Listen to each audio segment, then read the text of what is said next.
An ABC 15 investigators exclusive.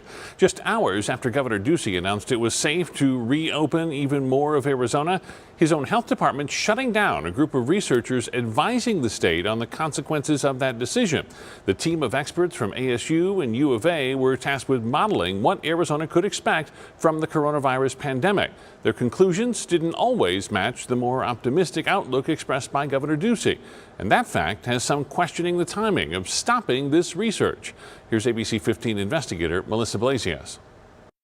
Could the coronavirus overwhelm Arizona's medical system? And when would it be safe to leave our homes? The Arizona Department of Health Services asked a group of university researchers to do the analysis more than a month ago, and they agreed to help for free. We're working with the universities to develop the actual modeling, but it changes every single day. Then Monday night around 6:30, an ADHS official emailed the team, telling them to pause all current work on projections modeling immediately so they wouldn't expend further time or effort needlessly. The email said ADHS would also pull back data sets, cutting off their access. None of the researchers contacted by ABC 15 agreed to comment, but at least one political leader, who's also a doctor, says it's a concerning decision as cases could increase as businesses reopen. How could we stop modeling now? We need to continue to model. And the changes that happen with COVID cases and infection and things like that, it's going to take weeks for us to see those changes based on the reopening we're doing today. An ADHS spokesman responded to ABC 15 this afternoon saying the reason that ADHS is pausing the internal modeling is, as we have said before, we are looking at several national models and have determined that FEMA is the most accurate to help us develop and implement public health interventions to respond to the COVID-19 outbreak. Basically, it says they like the federal government's projections better than the Arizona team's. Of course, the Arizona team's leaders have been discussing their conclusions publicly in the last week, sometimes contradicting the governor's description of a downward trajectory for coronavirus. We haven't achieved any of the metrics that we would like to see to say it's safe to relax our social distancing restrictions, right? Their cases are flat or increasing, and then the absolute number of cases is considerable. ADHS says it may ask this modeling group to reconvene in the fall.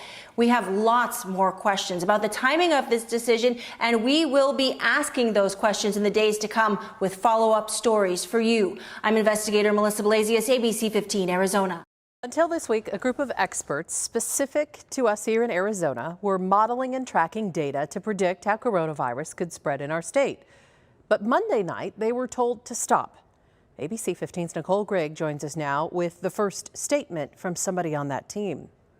It was the top Arizona health official who sent out that letter to the team telling them that they're on pause. We spoke to one person on that modeling team. They wouldn't go on camera, but they said that they're disappointed and surprised. It was the team of 23 experts, all from Arizona. The state says they were put in place to develop a more targeted Arizona-specific model. But nearly 2 hours after the governor's press conference on loosening his orders, they were put on pause. I don't get it. Why would you do that? The state's former director of public health describes these experts as the best. If I was a public official and I had an opportunity to have kind of the best modelers in the whole state work together on a document and get me that product for free, and it would help me put the data into context so that I could make better decisions, I would take that offer any day of the week. In a blog 2 weeks ago, Dr. Kara Chris said that team's modeling estimating a peak at the end of May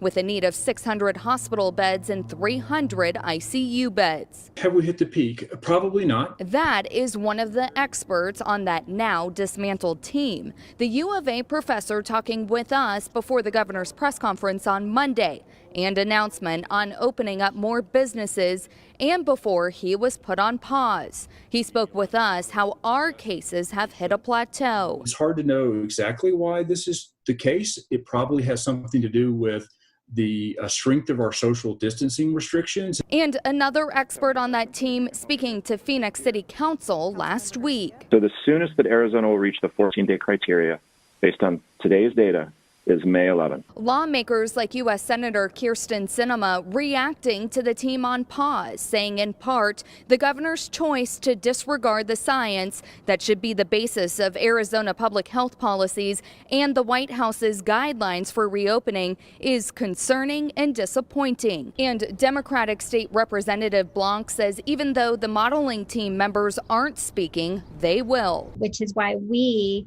as elected officials, and to the public should be outraged. We should be outraged at the mere fact that our governor has removed 23 experts in this area of looking at science-driven, data-driven to create a predictive model of what is going to happen in our state. The governor's office did get back with us today. They say that the FEMA model is most accurate and it ensures our hospitals have capacity for any situation, though the public has not yet seen those FEMA models. Reporting in Phoenix, Nicole Grigg, ABC 15, Arizona. Nicole, thank you. And ASU also just got back to us. They sent us a statement that they'll be continuing to perform their own coronavirus research, and they will make those updates publicly available.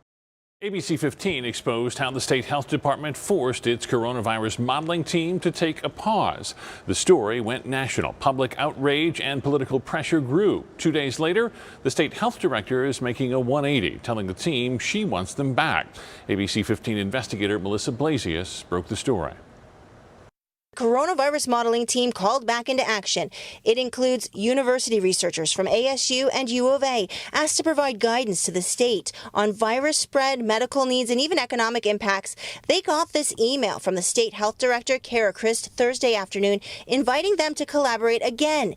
ADHS quick to tell the media, sending out a statement 2 minutes after Christ's email, saying the agency was pleased with the model they provided and only paused the team this week due to the demands of their time, adding, "We are grateful for their dedication and we look forward to an ongoing partnership." We're really excited to resume our partnership with ADHS and our ASU colleagues. We thought we were doing good work and we look forward to resuming. Congressman Ruben Gallego weighing in that the Ducey administration was responding to overwhelming public pressures and calls for data-driven modeling. It's important to point out this is not just a change of course. This is the state health director changing her story on why she paused the team's work in the first place. Just 2 days ago, the health department told us the reason that ADHS is pausing the internal modeling is, as we have said before, we are looking at several national models and have determined that FEMA is the most accurate. But that FEMA model was and still is a secret. We talked about the lack of transparency with ABC 15 analyst Wendy Smith-Reeve, a former director of Arizona's Department of Emergency Management. You need to give enough information to the public that resonates in a way that ensures that they are going to continue to take social distancing as something that we need to do for the foreseeable future. So what does that FEMA model actually show? ABC 15 contacted all the collaborators: FEMA, the CDC, the Health and Human Services Department, and Johns Hopkins University. Arizona in dark orange on this heat map of coronavirus hotspots. In their model of models, that downward trajectory is very positive. As Ducey ordered the reopening of more businesses and hosted the president this week, it seemed clear that the data he showed as a downward trajectory did not match that of some of the national models or the state's local modeling team.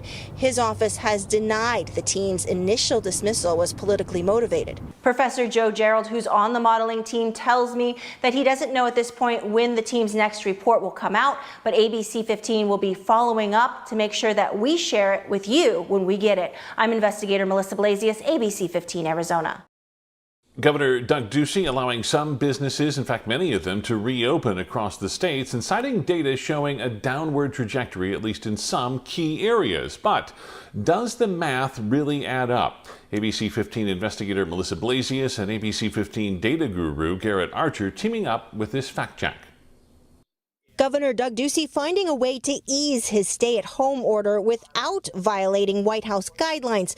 Notice what he circled in his PowerPoint above his head. This does provide flexibility for states to tailor application of these criteria to local circumstances. Ducey lays out the case with 2 points. One, the gold line in this graph, the percentage of patients reporting COVID-19-like symptoms compared to all patients showing up at the hospital. That has dropped since the date of the stay-at-home order. What you've seen in the successive weeks following is a downward trajectory, both in COVID-like illnesses and influenza-like illnesses. Other hospital data seems to conflict with the idea of a downward trend, showing a more steady daily number of coronavirus patients in emergency rooms, inpatient beds, and ICU beds.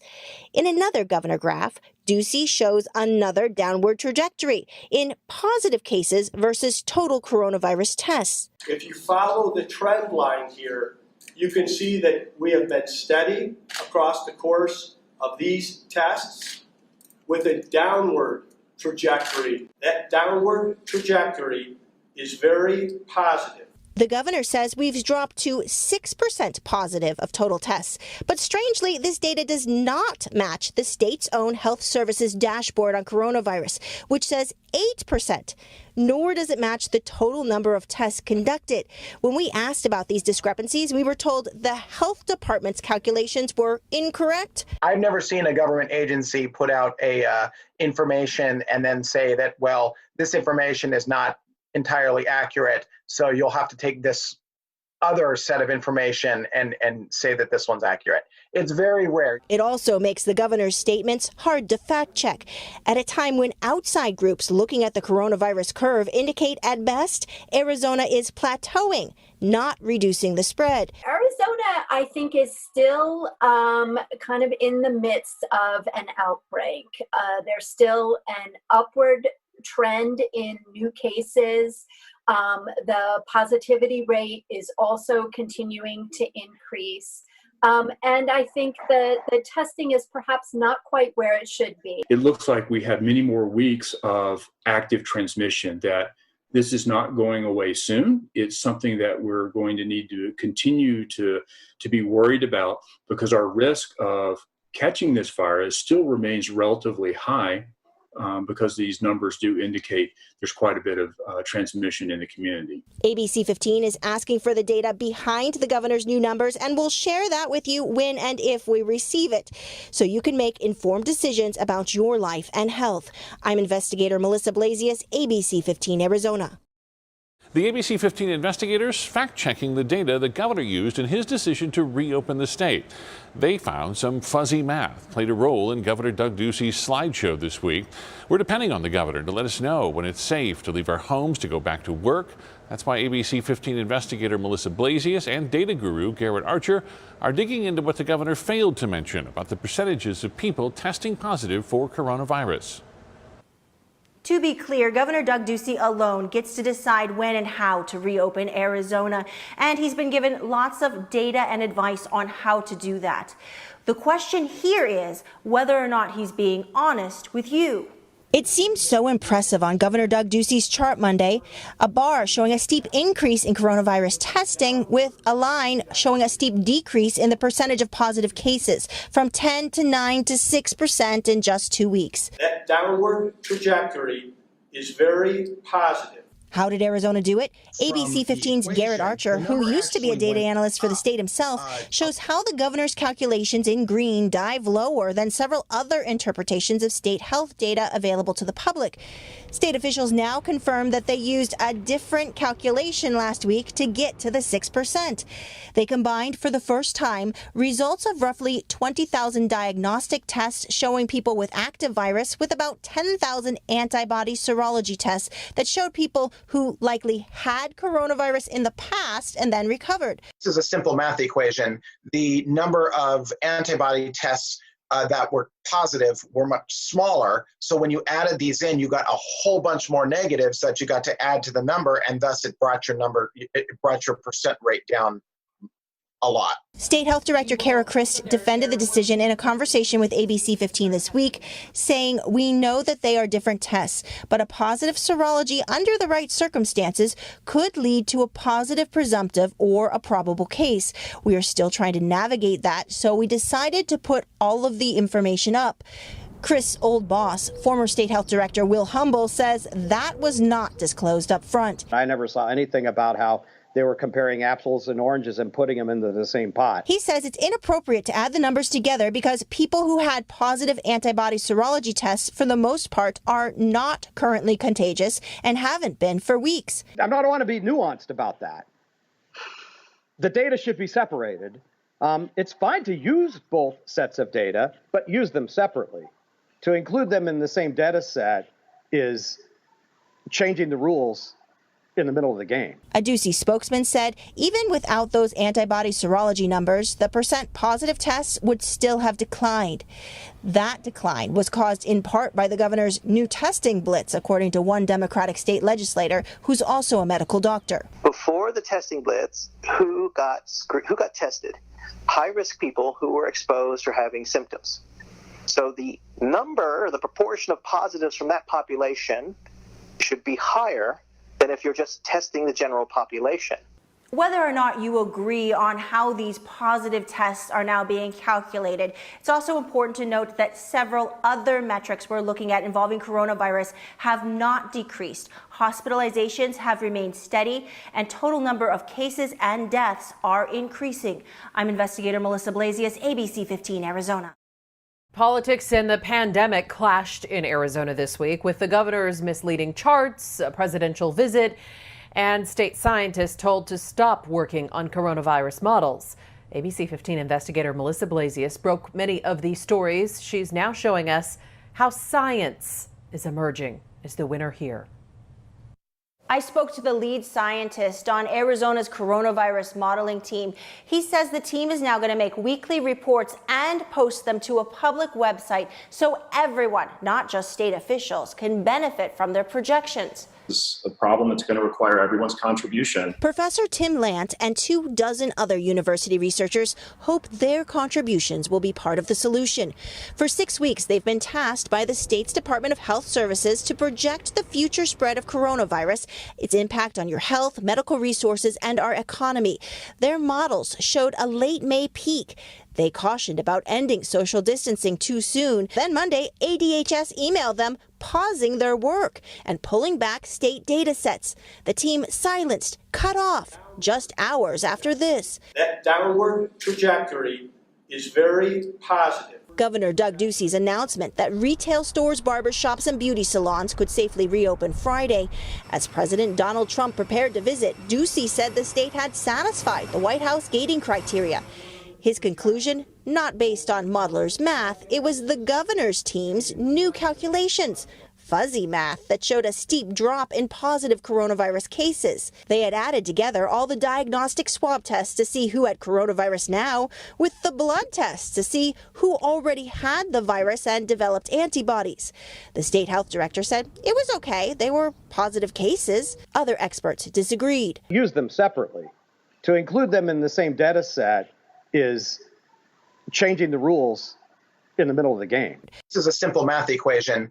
The number of antibody tests that were positive were much smaller. So when you added these in, you got a whole bunch more negatives that you got to add to the number, and thus it brought your percent rate down a lot. By midweek, Senator Kyrsten Sinema said the ouster of the modeling team was concerning and disappointing.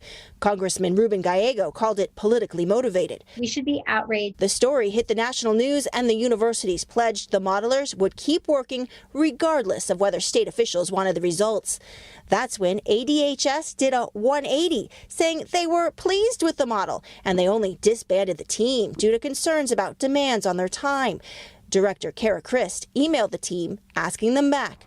Now, they'll be watching carefully as Arizonans go back to work. If cases go down and they're controllable, that's a sign that we can use a little bit more flexibility and we can do a little bit more. If cases start going back up, we may not have to change policies, but just being a little bit more careful, maybe reducing a few trips that we take outside the house. And this time, the team's guidance will be available to everyone, not just government officials, so there's no secrets and no shady math. I'm investigator Melissa Blasius, ABC 15, Arizona.